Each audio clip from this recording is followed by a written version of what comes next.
참으로 당시 사정을, 당시의 왕실 사정을 꿰뚫으면서 한편으로, 또 다른 한편으로는 당시의 백성들이 어떤 일로 어떻게 고통을 받고 있는지를 잘 헤아리고 있었다. 그것이 결국 대원군의 성공에 크게 기여했다 하는 것이 결국 요점인데요. 본래는 영조의 자손이 아닌데 아버지 이구가 영조의 그렇죠, 증손자 가운데 한 사람의 양자로 들어가는 거예요. 양자로. 그래서 이제 남연군이 되는데 그 남연군의 아들이 대원군이기 때문에 왕실에서 상당히 서열이 높은 사람이 돼요. 왜냐하면 순조, 헌종 이후에 왕실에 살아있는 자손이 거의 없었기 때문이죠. 그래서 이제 그 당시에는 세도 정치가 실시되고 있기 때문에 왕실의 외척, 왕실의 처가가 권력을 휘두르고 있었기 때문에 대원군은 왕에 가까운 친척이었지만 별로 큰 세력은 없었습니다. 그래서 큰 세력이 없는데 대원군은 잘난 척을 하지 않고, 참고로 말씀드리면 흥선대원군은 추사 김정희의 제자이기도 하고 추사 김정희의 집안의 조카이기도 합니다. 그런 흥선대원군은 글씨도 잘 쓰고 또 그림도 잘 그려서, 난초 같은 경우는 너무너무 잘 그려서 추사 김정희가 다 감탄한 편지가 있습니다.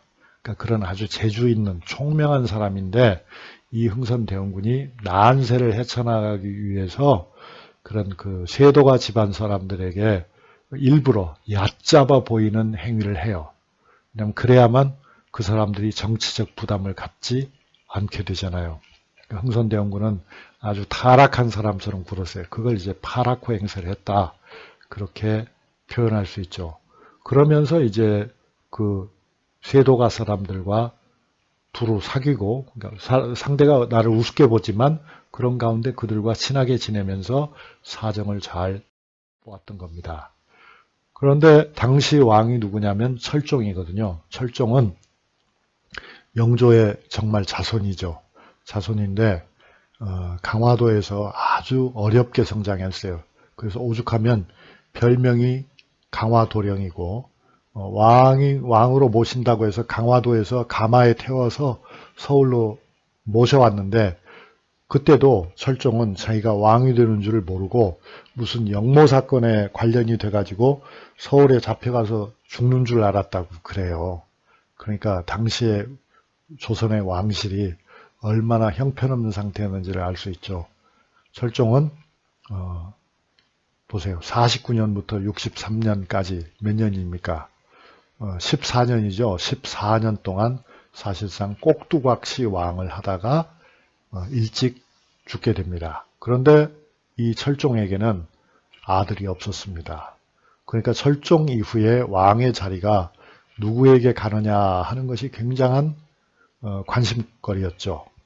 그때 이제 세도가들은, 여러분 같으면 어떻습니까? 그 세도가들은 똑똑한 왕실 자손을 골라서 왕을 삼으려고 하겠습니까? 아니면 문제가 많은 집에 어린아이를 골라서 왕자리를 주려고 하겠습니까? 당연히 후자죠. 그냥 그래야만 자기들이 마음대로 왕을 구실로 내세워서 60년 동안 그렇게 해왔듯이 권력을 마음껏 행사할 수 있을 테니까요. 흥선대원군은 거기에 맞췄다. 내가 이렇게 별 볼 일이 없으니 내 둘째 아들을 왕으로 삼으면 당신들에게 불리할 게 하나도 없을 거다 하는 그런 냄새를 풍겼다 이겁니다.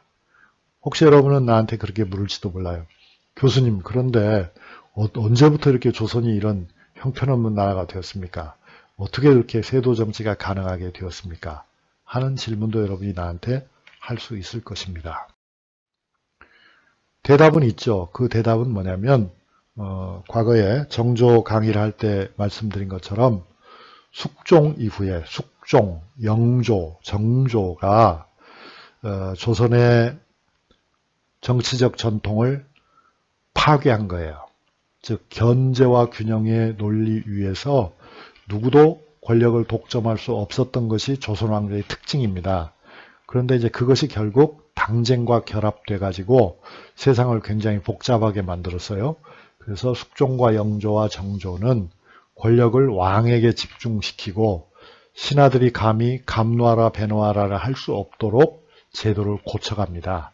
그렇게 해서 이제 정조 때가 되면은 권력이 왕에게 집중이 된 거예요. 그런데 이제 그 다음 순간에 똑똑한 왕이 더 이상 나타나지 못한 거죠. 그래서 왕에게 집중된 권력을 왕이 행사하지 않고 누가 행사했다? 왕의 장인이나 왕의 외할아버지가 행사했다. 그래서 그게 바로 외척의 세도라고 하는 것이었다 하는 거죠. 대원군은 거기에 맞춰서 그 외척 세도가들 가운데서 파트너를 고르는 거죠. 조씨 파트너를 골라가지고 나중에 집권을 하게 되는데 그 이전에 대원군이 한 일이 있다. 그게 바로 이제 야담으로 전해오는 말이지만 사실일 것 같아요. 천하장안이라고 해서 천희연, 하정일, 장순교, 안필주라고 하는 서울에 말하자면 유명한 깡패들이 있어요. 이 깡패들과 친구가 되어가지고 행동을 똑바로 하지 않고 참 그 뭐라고 하나요? 대원군이 누가 봐도 정말 저 사람은 안 되겠다 하는 그런 일만 하고 다녔다 이겁니다. 이것이 바로 흥선대원군에게는 대권 프로젝트의 하나였어요. 왜냐하면 이렇게 형편없는 사람으로 보여야만 외척들이 어떻게 했습니까? 자기를 이용하려고 할 테니까요. 그러면서 흥선대원군은 백성들이 어떻게 살고 있는지, 어떤 문제가 있는지를 낱낱이 조사를 했습니다. 그래서 군정에, 그러니까 군포의 문제죠. 군포의 문제에 문제가 있다. 환곡에게 문제가 있다. 세도 정치에 문제가 있다. 서원이나 사후에 많은 부작용이 발생하고 있다. 이런 것들을 흥선대원군은 샅샅이 조사하고 그런 문제들을 해결해야만 왕이 왕노릇을 한다고 볼 수 있다. 그러면 이 문제를 장차 어떻게 돌파할 것인가를 열심히 궁리를 했던 겁니다. 그러면서 세월을 기다렸죠. 만약에 나에게 기회가 온다면 철종의 아들이 없으니까 철종의 아들이 없이 죽고 만다면 이 꼭두각시 왕이 죽고 만다면 그렇다면 이제 왕위가 어디로 가느냐가 문제가 되는데 흥선대원군이 상당히 유리한 입장에 있었다 이거예요. 왜냐하면 영조의 자손 가운데서 누군가가 왕이 될 텐데 살아있는 영조의 자손이 별로 없었어요. 그것이 기회였다. 그래서 이제 흥선대원군은 안동 김씨와 풍양 조씨, 외척으로서 지금 번갈아가면서 60년째 세도를 부리고 있었잖아요. 그들 중에서 파트너를 선택하게 돼요. 그런데 흥선대원군은 똑똑한 남자들이 많은 안동 김씨가 아니고 똑똑한 남자들이 별로 없어 보이는 풍양 조씨를 파트너로 선택했어요. 그리고 그렇게 된 이유는 풍양 조씨 중에 대비가 있거든요. 이제 철종이 돌아가시면은 크게 세력을 왕실에서 행사할 분이 있는데 그분이 결국 결정권을 줄 것이기 때문에 풍양 조씨와 손을 잡는 것이 유리하다고 판단했던 거예요. 그게 이제 바로 조대비와의 밀약입니다. 철종이 몸이 약해지자 조대비와 손을 잡고 물론 조대비의 조카를 통해서 손을 잡았죠. 그래서 조씨들을 안심시킨 거죠. 저야 보시다시피 이런 사람이고 그냥 12살짜리 우리 아들 왕을 만들어 주시면 당신들에게도 좋을 거고 저한테도 좋을 것입니다. 이렇게 생각을 하게 만들었던 거예요. 그러니까 조씨들 입장에서는 아버지 흥선대원군이 살아있는 것이 흥선대원군에게는 다른 아들들도 있었습니다. 그러니까 나중에 고종이 된 아들은 둘째 아들이고 큰아들은 나이가 많은 큰아들이 있었어요. 그러나 이 조대비 쪽에서는 그렇게 나이가 많은 아들은 관심이 없어요. 왜냐하면 그 사람은 이미 성인이 됐기 때문에 그 사람이 왕이 되면 그 사람은 정말 왕 노릇을 할 수도 있다는 판단이 생긴 거죠. 그래서 그보다는 오히려 어린 둘째 아들, 12살짜리 둘째 아들을 데려다가 왕을 삼아놓고 그 왕이 자랄 때까지 자기들이 마음껏 권력을 행사하는 것이 좋겠다. 정말 철저하게 자기들 위주의 생각을 했던 거죠. 흥선대원군은 그걸 노렸던 거고요. 이제 그런 다음에 흥선대원군은 당연히 조씨들이 자기들이 권력을 차지했다고 생각할 때 그 사이로 파고들었던 것입니다. 그래서 결국 아버지인 내가 당신들의 이익을 대변해 주겠다 이렇게 했던 거고 조씨들은 그것을 받아들인 거죠. 그렇게 될 줄 알았던 거죠.